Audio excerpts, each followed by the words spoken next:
Welcome back, dearest gentle listeners. Today we are talking about Bridgerton Season 4 because earlier this week, Luke Thompson was announced officially as the main character for this season. So we have a lot to talk about. Let's get into it.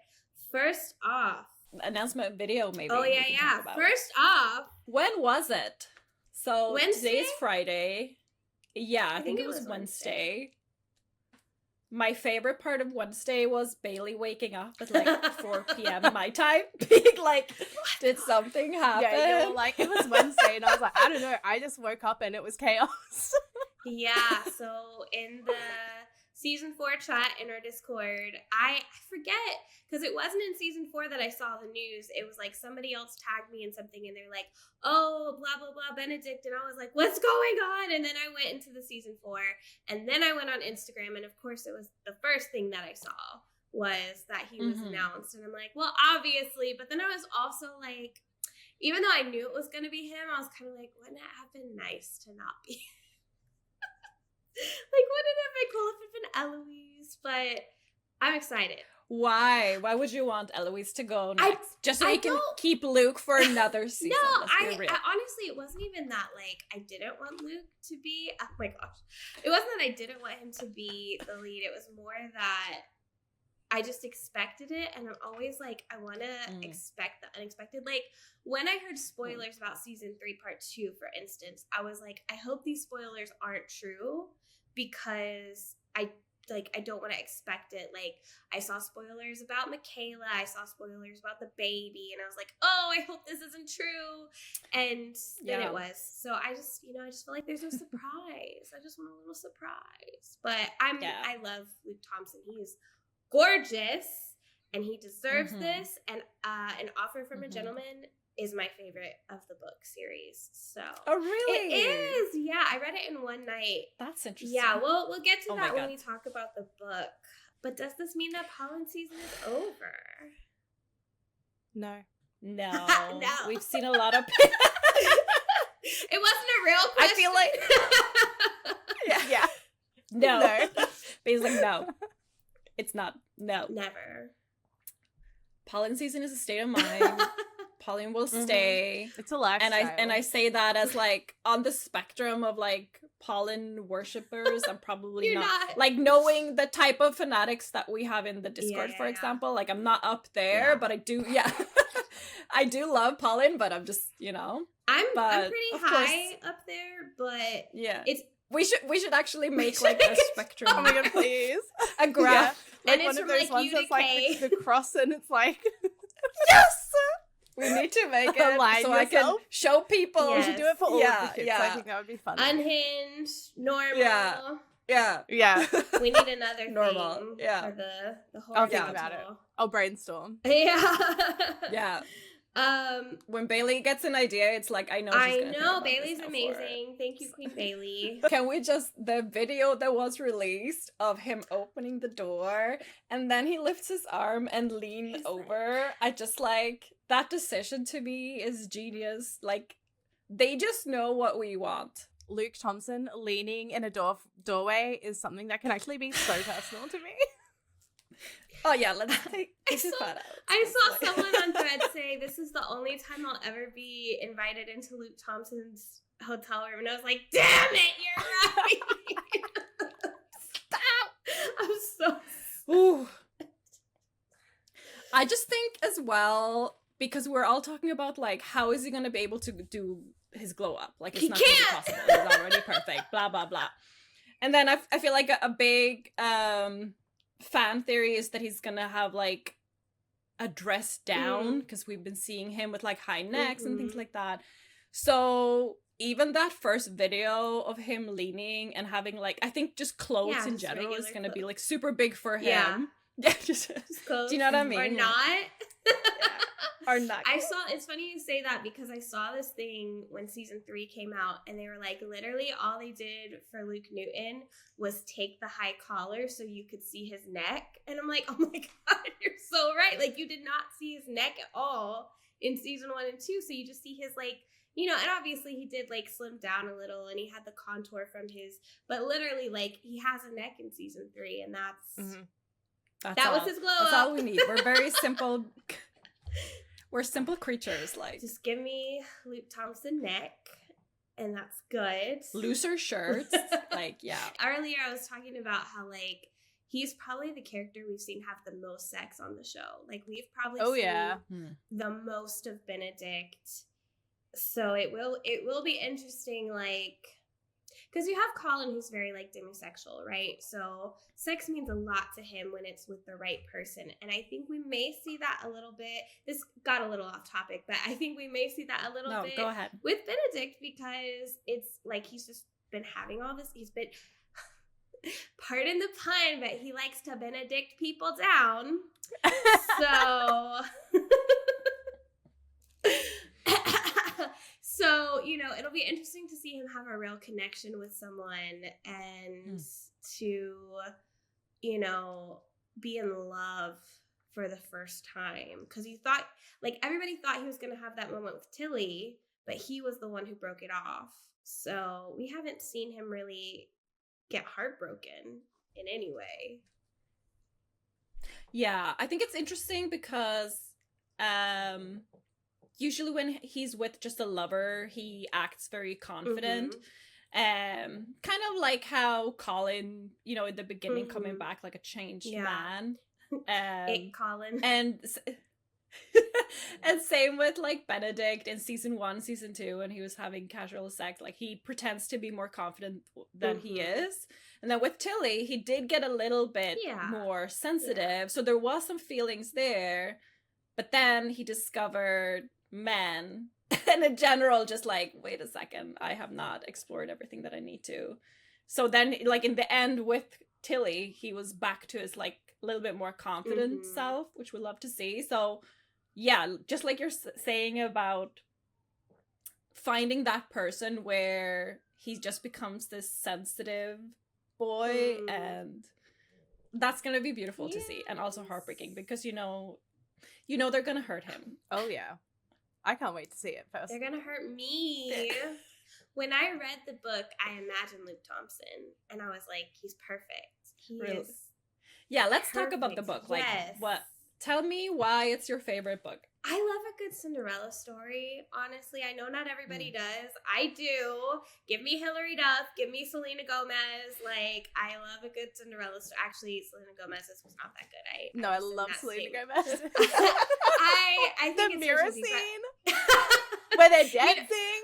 Okay, this is off topic, but I read that story as a fan fiction. It was a Twilight fan fiction. So when I saw the movie, I'm like, what the fuck is happening here? Like, I've read I didn't realize Cinderella story based on a Twilight fanfic. No. Somebody wrote a Twilight fanfic and just took the plot from another, and they wrote the mirror scene, and I'm like, what do you mean they're dancing against me? Like, it doesn't make any sense. And so I saw it, I'm like, oh, okay, that's a choice. But anyway, I love Cinderella story.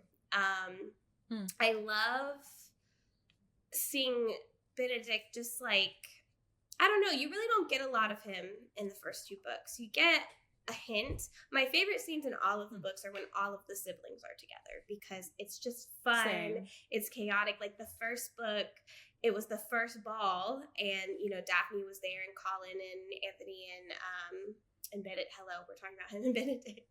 So, like, they're all there, and they're, like, teasing each other, and they're having fun.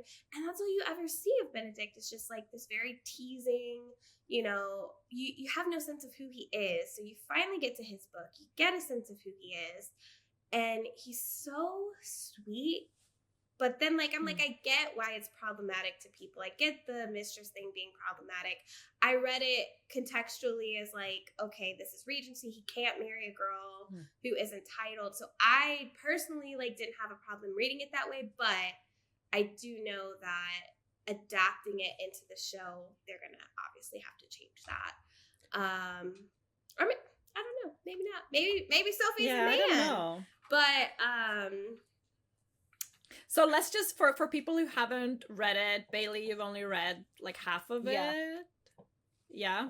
Sorry, I spoiled something. Oh, no, I love spoilers. I mean, yeah, this episode will be spoilers. Give me something to look forward to. If I didn't have spoilers, I probably would never finish it, because I want to get to all these scenes. Yeah. And we will also say, like, even though this episode includes spoilers from the book, seeing from the other seasons, that is not a guarantee that any of it will be in the actual show. So we're not going to spoil the season for anyone, that's for sure.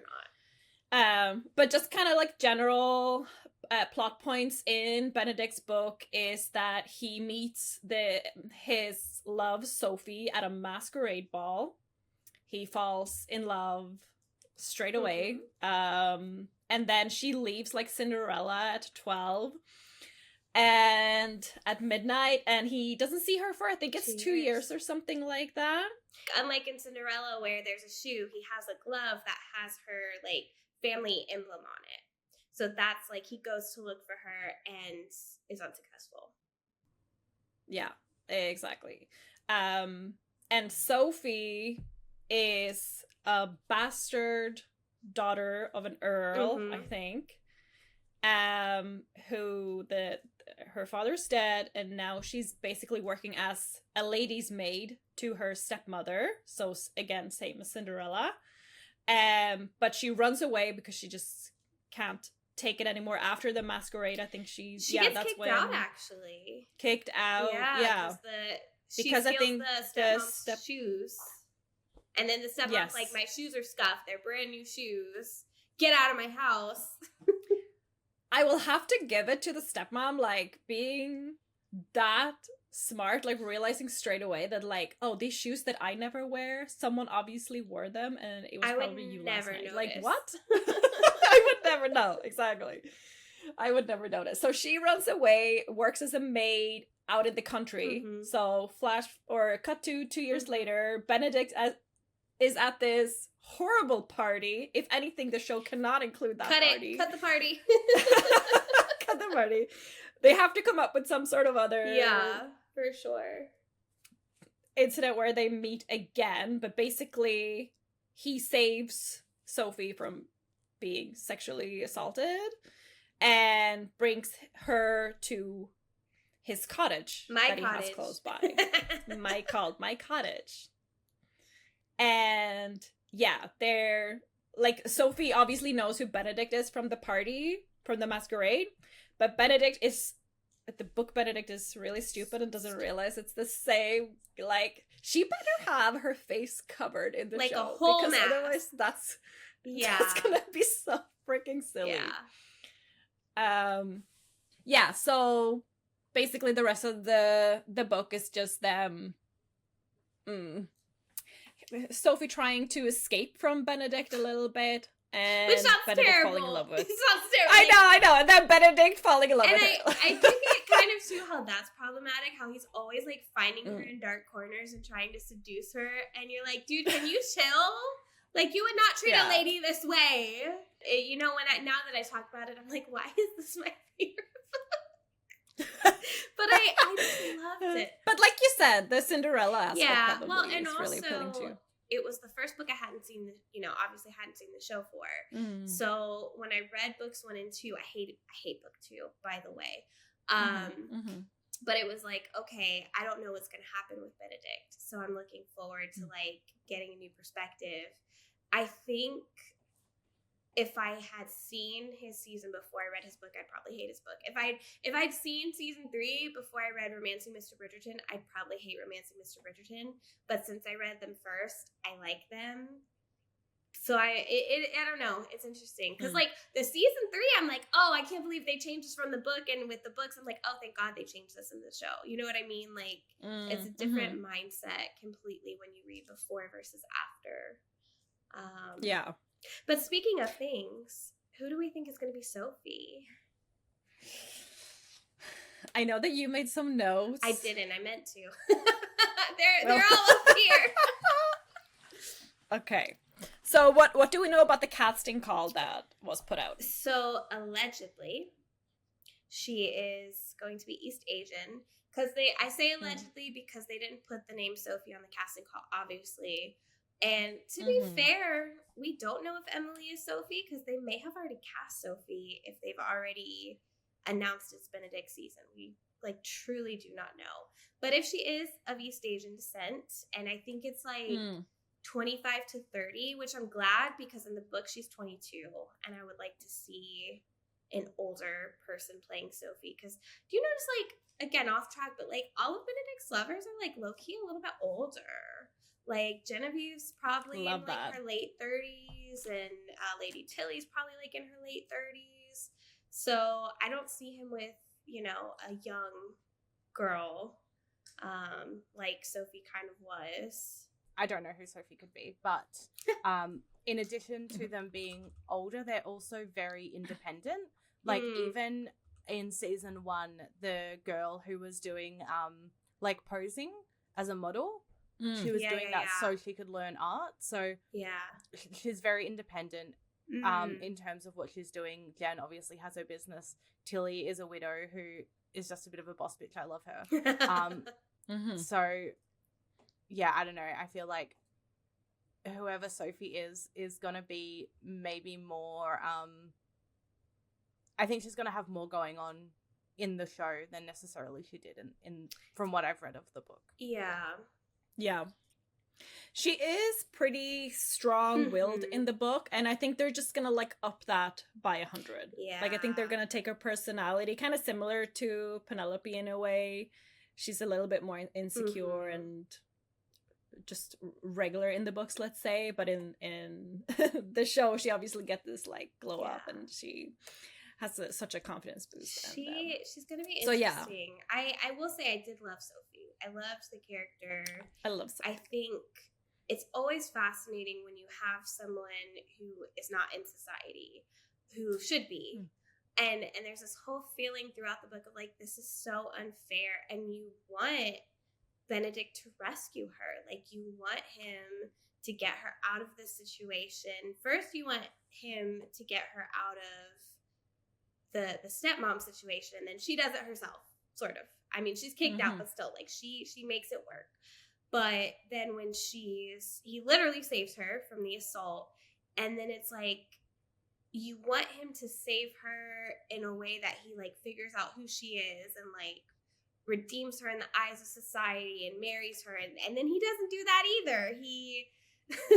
He kind of is like, okay, be my mistress. And if you think about it, like, she's the one who a little bit ends up saving herself because she has to confront her stepmother. And that does not go well. I won't give away too many spoilers. It doesn't go well, but there's this big confrontation between the stepmom and then all the Bridgertons, and all the truth comes out.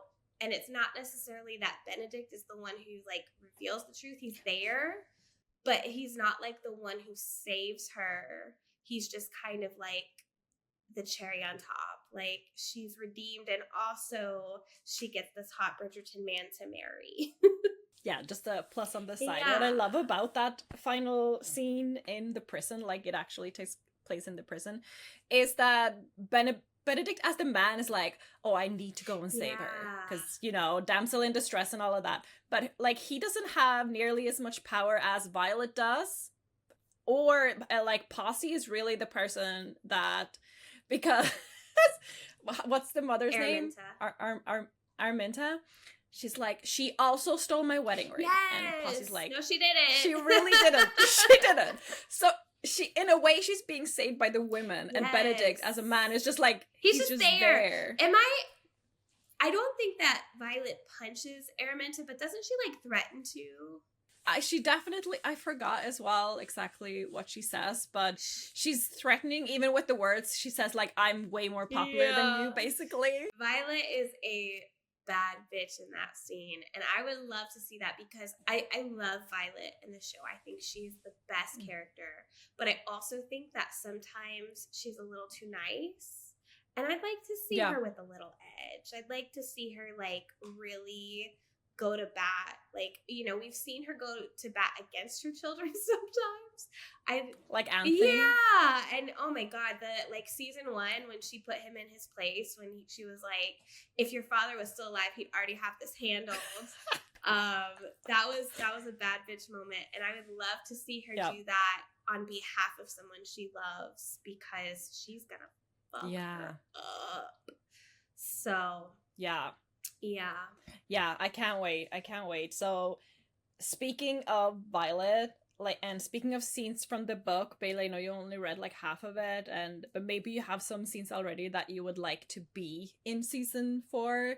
I know that, like, for season 3 was the carriage, was the mirror, like certain scenes, and I know that Luke seems to be a really big fan of the book itself. So he knows that there are moments too that people really want in season 4. So what are those moments like for you? Do you guys have certain moments that you need to be in season 4? Yeah, the lake.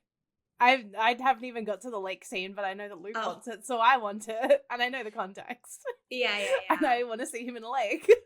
Who doesn't? I think Luke wants to see himself in the lake. I don't blame him. And we all want to see him get out of the lake, a la Mr. Darcy. Yep. Yeah. A la Anthony Bridgerton in season 2. Yeah. You know, okay, I'm sorry, this is off topic too, ADHD. But you know how they said that Colin scene with the balloon was supposed to be like his getting out of the water moment? I didn't feel that when I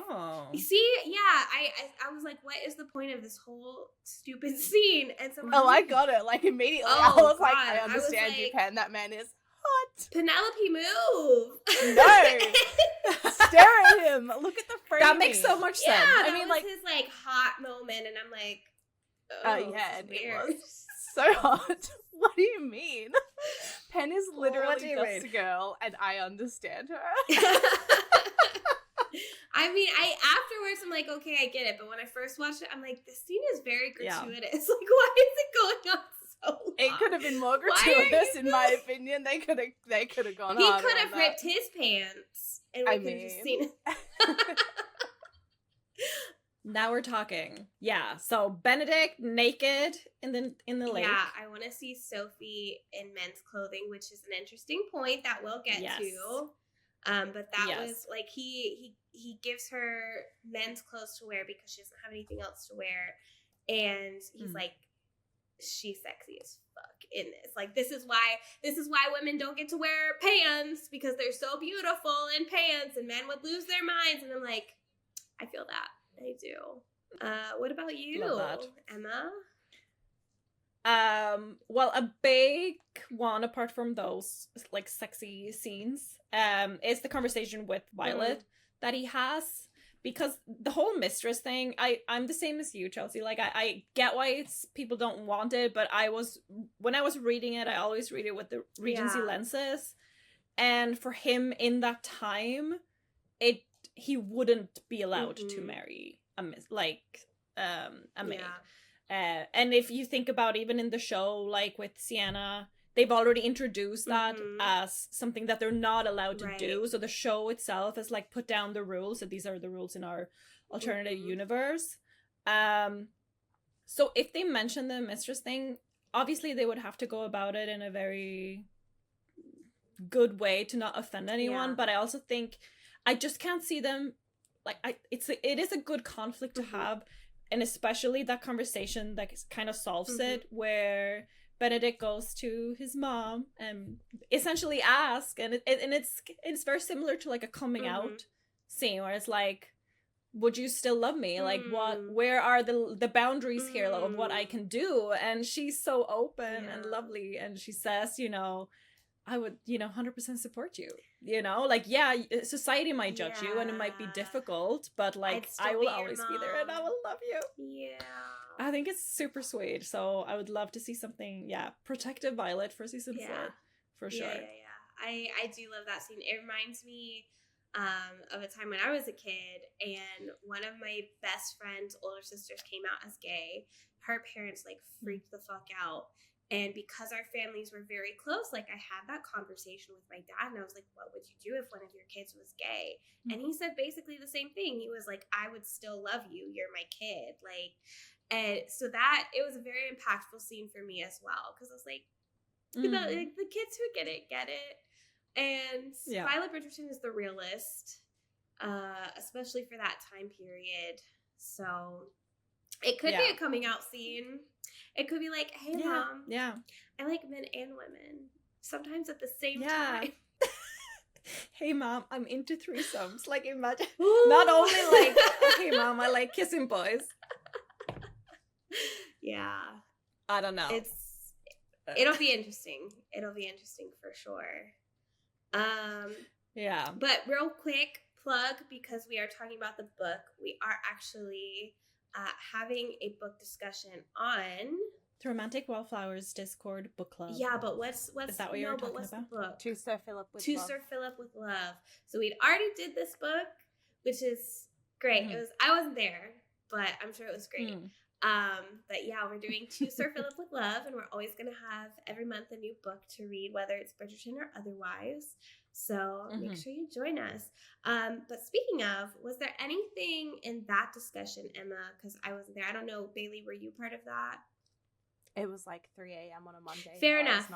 Fair enough. So, like, did we miss anything juicy from that conversation? So, as always, we have the best, most intelligent members ever. Like, we had a really good discussion, but also we were just talking about everything that was problematic about the book, but how we can sort of understand where she's coming from. As someone who's read like all the books, same with you, Chelsea, like it's amazing to see Julia developing throughout the years too. And this is very clearly written in the beginning of her journey as an author. But saying that, we all had like things we love about it, because again, we also imagine, of course, Luke Thompson, like what he does for this character is, he's perfect. He is perfect. Yeah. I think we all kind of, when we're reading Benedict, like the book version, we are thinking of the show Benedict. And so even though he's not written as the show Benedict, he's just better because of that reason. And I think that's why people still like the book, even though it can be a little bit problematic. And also Sophie's a great character. I really love Sophie. Yes. And I think regardless of if she's a female Sophie or a man or non-binary or whatever, like, I think they're going to keep the heart of Sophie. And that's the most important thing. Yes. Yeah. It's kind of like similar to Kate, how Kate, and same with Simon, they do it very well in the books or in the show, where the love interests always get their own journey as well, their own conflict, like inner conflict. They're never just, one of my biggest fear about the book is that they're gonna make Sophie into a manic pixie dream girl.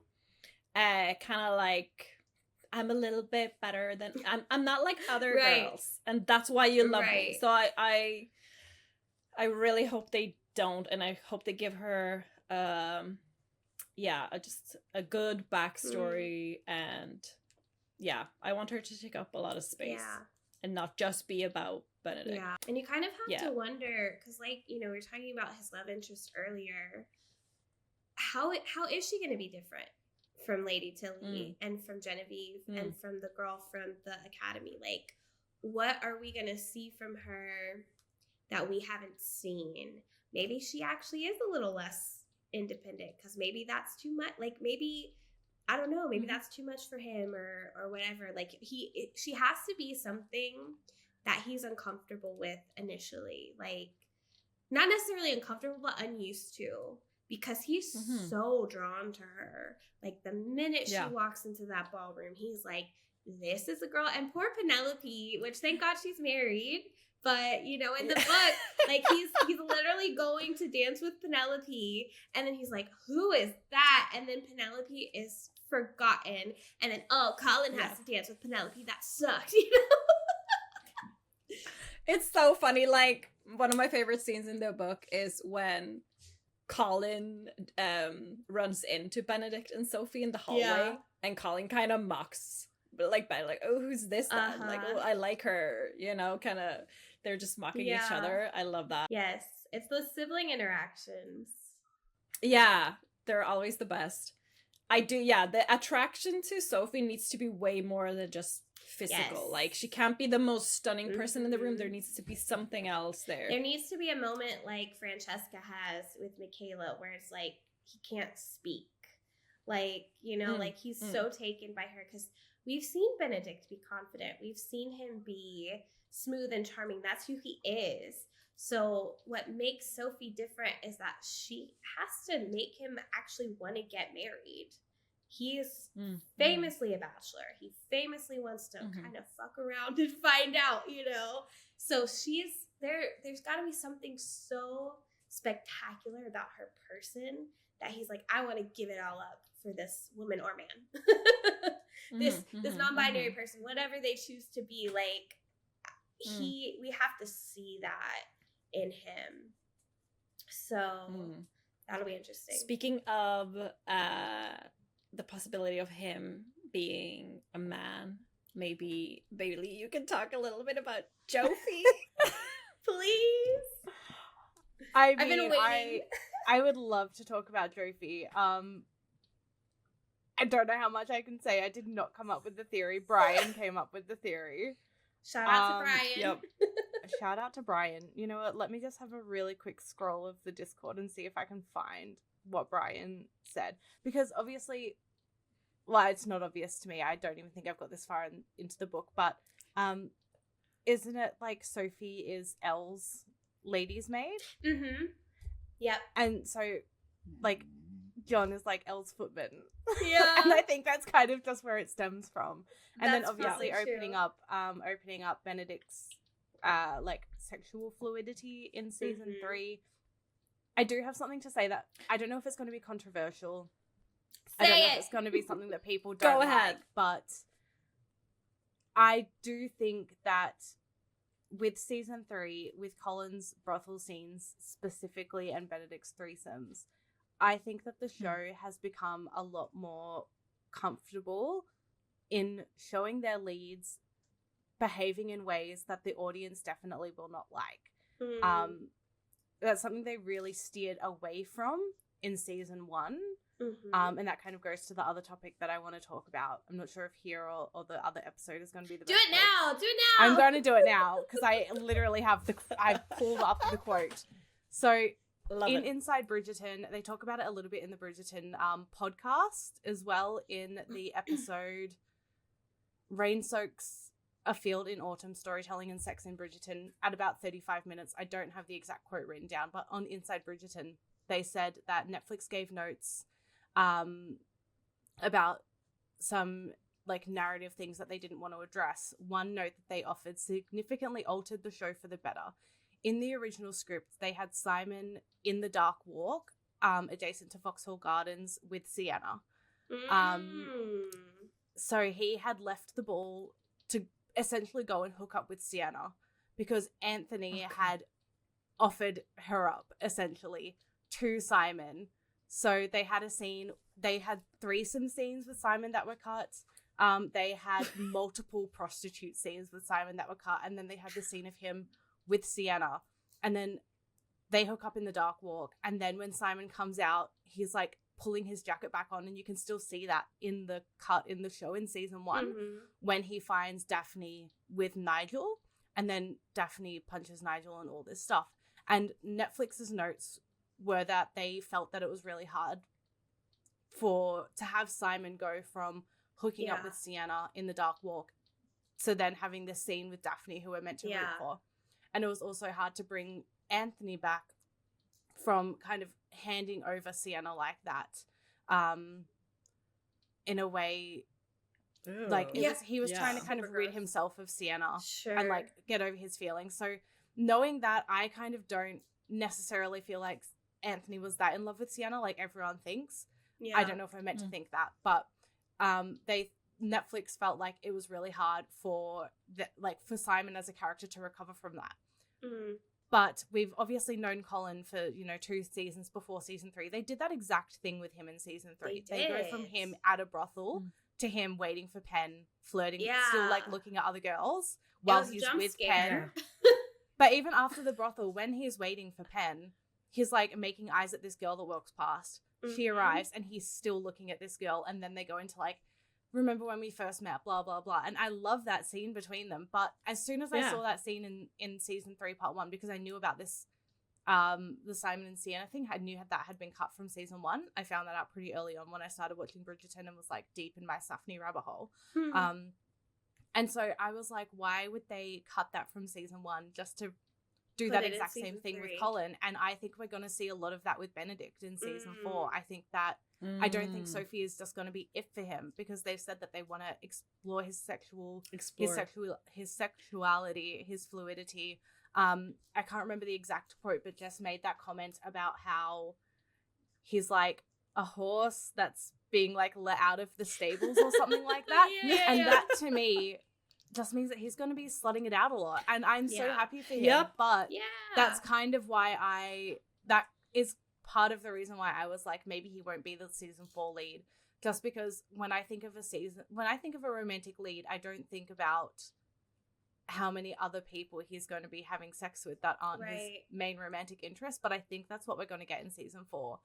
And just knowing the backlash of the brothel scenes with Colin, I don't think people are going to be happy about it. Thank you for sharing. I did not know that about season 1. You're welcome. But yeah, I think because up to now, Benedict has not done a single thing wrong. Like, he barely has any flaws. Everyone loves him. He's charming. Like, old people love him. You know how he's always like talking to random couples at balls, and no one else does that. Like, everyone just loves Benedict. So a main character can't be without flaws. Like, you just won't root for him if he is. So the show is going to need to break him down, and this is probably how they're going to do it then. And it's going to be an interesting territory. Like, I've said this before, I would not want to be the writers for season 4 because they have to tread so carefully because they also can't kink shame. Like, they can't slut shame Benedict for sleeping around. So they can't be like, oh, I need to stop sleeping around and finally be a man. Like, because that's going to send the wrong message too, because this is a journey of exploration. So I think they're going to need to make Sophie probably a little bit a part of that. Like, she needs to also, like, she I don't know, like, maybe she's not a virgin, maybe she's, non-binary, and I don't know, she needs to have more experience than Penn did in season 3, for example. And Daphne and Kate. Yeah, all of them. Yeah, for sure. Do you think that they may go into throuple territory? This is your theory, isn't it? That everyone's a throuple. Yeah, I want to hear about that. It's less of a theory and more of a joke I made where we were talking about oh my god, I think we were talking about Penelope and Colin, and I was like, oh yeah, I'd like to be in that marriage, and we just like devolved into this conversation about how everybody in season 4 is just gonna be in a throuple. So like, we talked about Will and Alice, like, you can't break up that marriage, but I sure would like to be in the middle of it, but it's not so much a theory, but I do wonder, like, you've introduced this character who has said, I'm not satisfied with just one person. That's what he says. So are we going to explore possibly polyamory, and if they do, are they going to do it well? Because it's very hard to portray that, and that's another conversation I've seen in the Discord. It's hard to portray polyamory in film and TV without people, fans being like, I'm never going to watch the show again. Like, this has gone too far. Or is it, how much people pleasing do you think the writers are going to do? Because if they make Sophie a woman, then people are going to be mad that he had this whole storyline of having threesomes and being with men. If he's a man, you're going to have the people who are just homophobic, and they're like, oh, well, we already have Michaela. We already know that there's going to be a gay Bridgerton. We can't have 2 gay Bridgertons, But it's so interesting to postulate, like, is Sophie going to be a man? Is Sophie going to be a woman? Is Sophie going to be 2 people? Is Sophie going to be non-binary?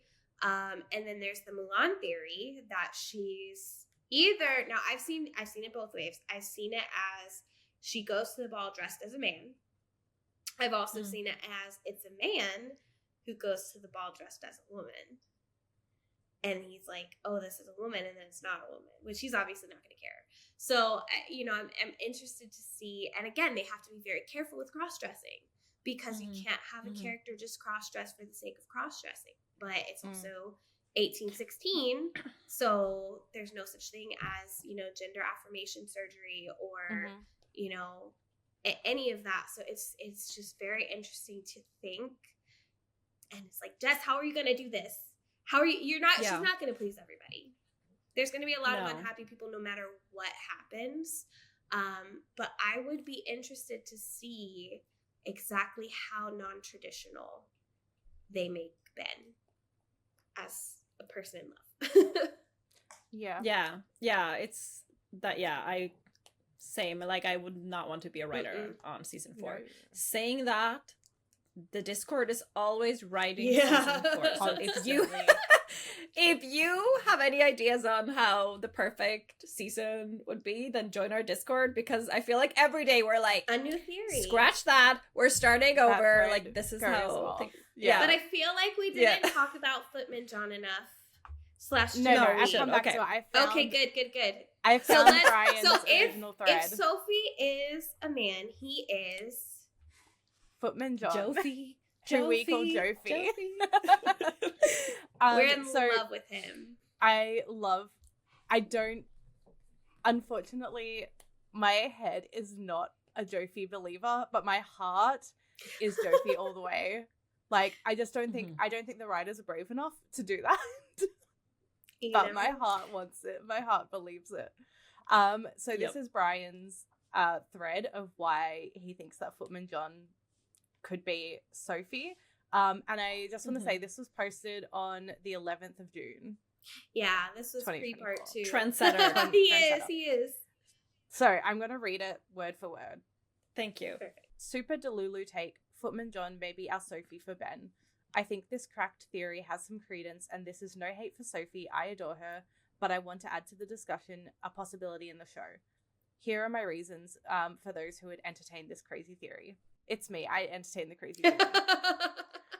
1, the By Benedict story. We're not going to go too into this, but one of, if not the only storyline for Ben that has not been properly addressed since season 1 is By Benedict. Now, I do think he could be bi and end up with our version of Sophie, and in fact, I think that storyline would be quite powerful for bi representation. That said, if they choose to go another route, Footman John is a good candidate. Sophie was Elle's lady maid. I think we all know what Sophie did in the book. What's interesting is Elle, as of now, is one of the few prominent ladies in the ton who don't know her ladies' maids. We know both Violet, Portia, Daphne, Rose, Pen, Ray, the MVP, and even Lady D's back when Coral. Franny is still quite new, though mention of her maid the mention of her maid in her debut isn't lost on me, so why not Elle? Yet, as Sophie said in the books, she knows Elle better than most because she was her lady's maid.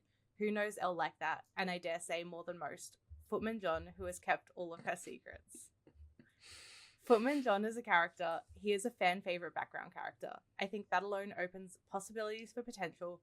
Moreover, I do think Queen Charlotte has hinted at a queer storyline, and this season and prior have alluded to the class struggle, so what a way to have both overlay with John. Also, John smirks so hard when Elle is savage in silence.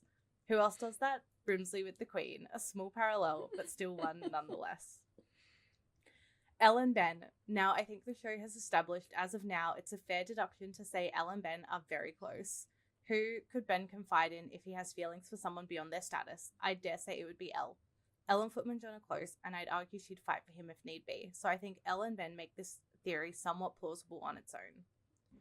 Paralleling Ray, this is a far-fetched take, but I think that we can say Pen and Elle can be analysed as two sides of the same coin, the non-traditional woman. Now, Ray the MVP has been Pollen's biggest stan and scene stealer.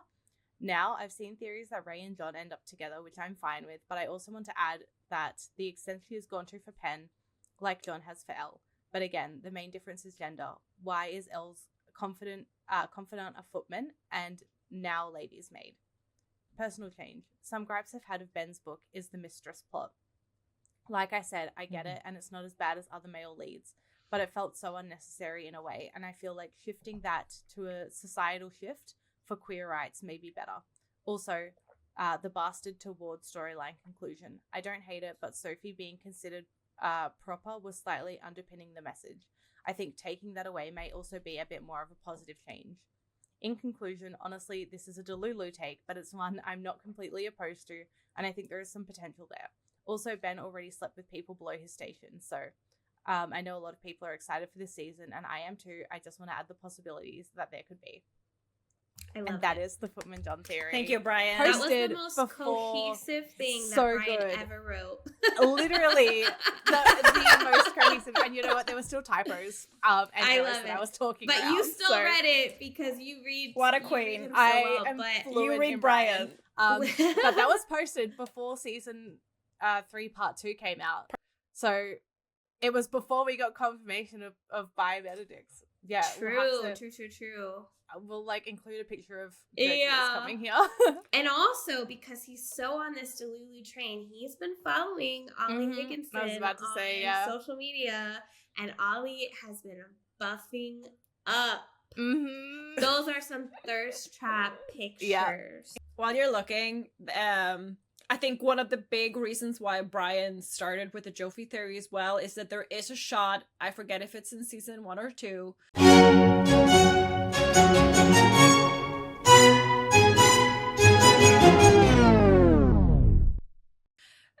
that John, he grabs John's arm or something when I think he's waiting on them at dinner or something. And he looks up and kind of grabs the arm. Is that what it is? Is it when he's high? It's a little bit of a romantic moment. It's not really, but yeah.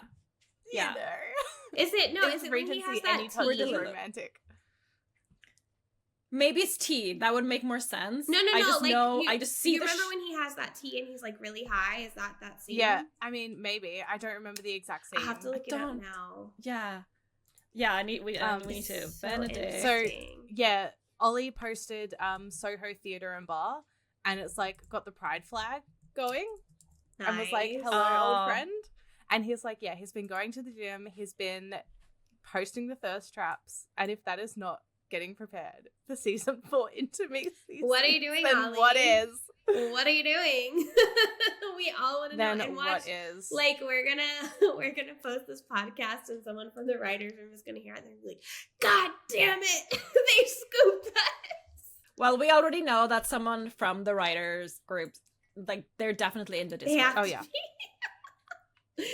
An intern is there, just lurking around. To that person, I think it is the scene when he's high. Yeah. I think you're right. I have to look just it looking. Up.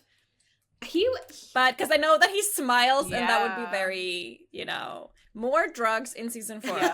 Yeah. That's just This went debauchery in season 4. We do all the drugs. Yeah. Oh, can I talk about my season 4 dream that I had the day that the news came out? It must have been Tuesday because I took Tuesday off work. I was sick. So I woke up from this dream where they'd announced season 4. And it was the most wild batshit dream, which all of my dreams are, but it all took place on a stage. It was like a play, and that's how they were announcing Bridgerton season 4. And it was very intricate because the sets are very intricate. And they announced that they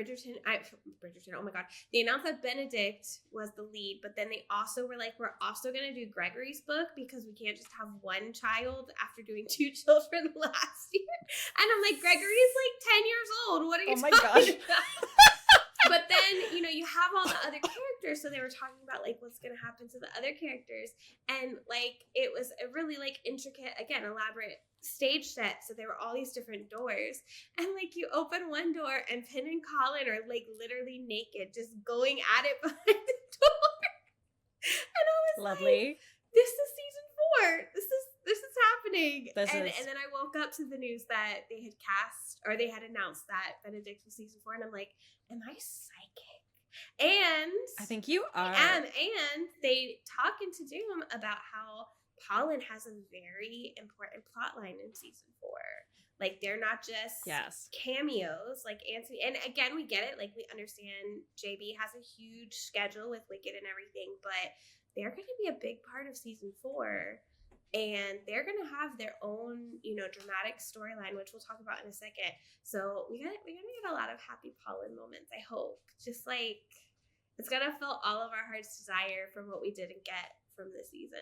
And that's what I'm really excited about. For sure. And I think that's also why Pollen season isn't over. It's not like Yeah. we've just got to their happy ending. They like really just come together, and so all of those like happy scenes and the cute scenes and like the fun stuff that we want, that's what we're gonna get in season 4. And I do think that the Lady Whistledown of it all will be somehow important to Ben and Sophie's story.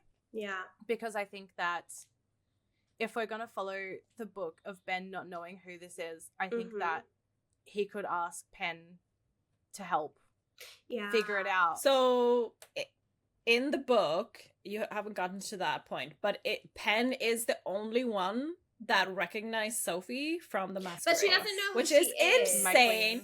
No, she's more like But like, in the end of that scene, she says, I do know you. I have seen you. Which is actually insane because it's 2 years ago and you saw her just walking by. No, I think they do interact, like, they have like a very, very discussion. for a second. Yeah. And also, Lady Whistledown is the only way that Ben knows that Sophie's been arrested.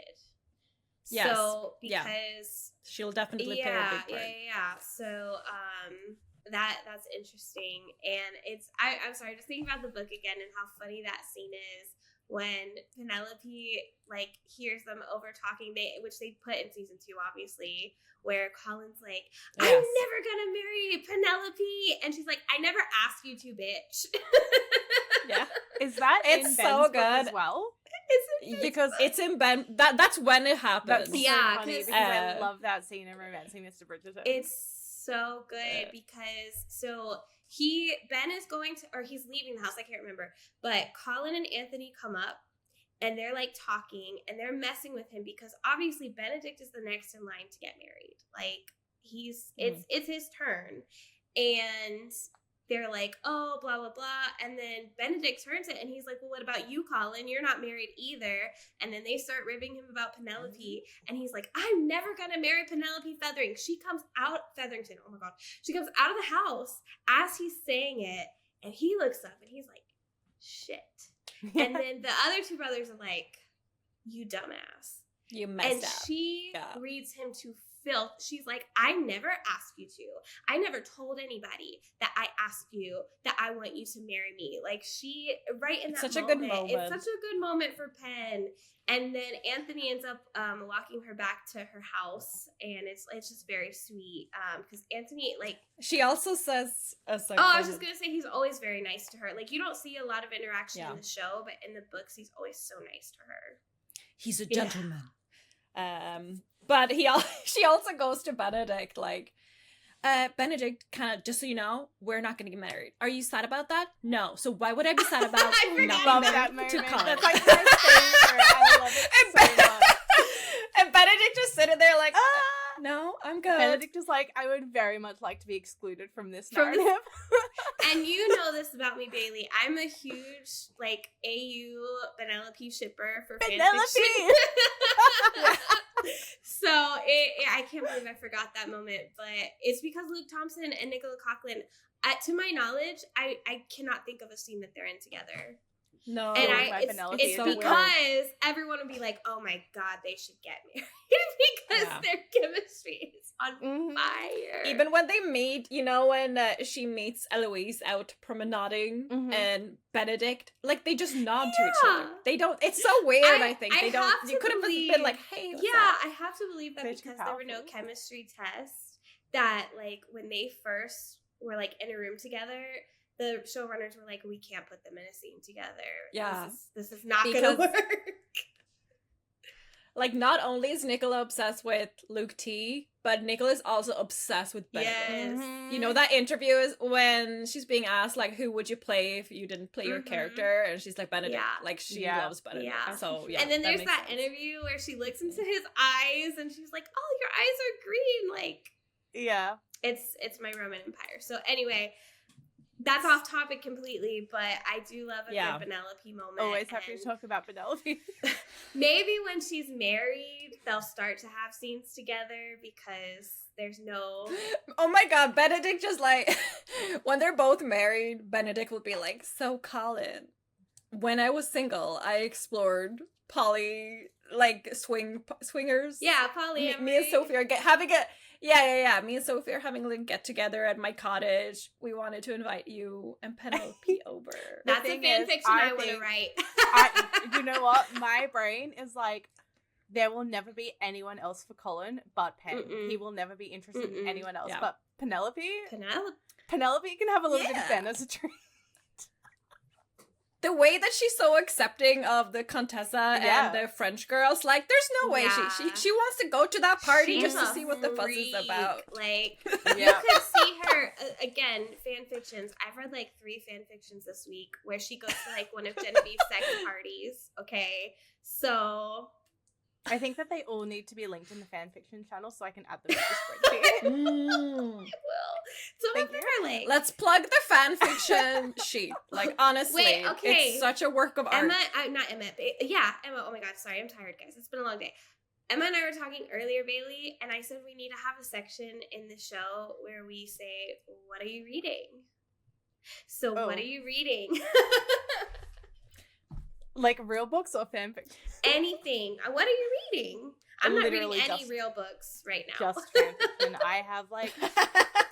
I have currently 95 tabs open. Oh my! On my I phone. thought I was bad. I have like 27. No, same. I think at least 90 of those are just fanfiction. It's not all Pollen. It's not all Bridgerton.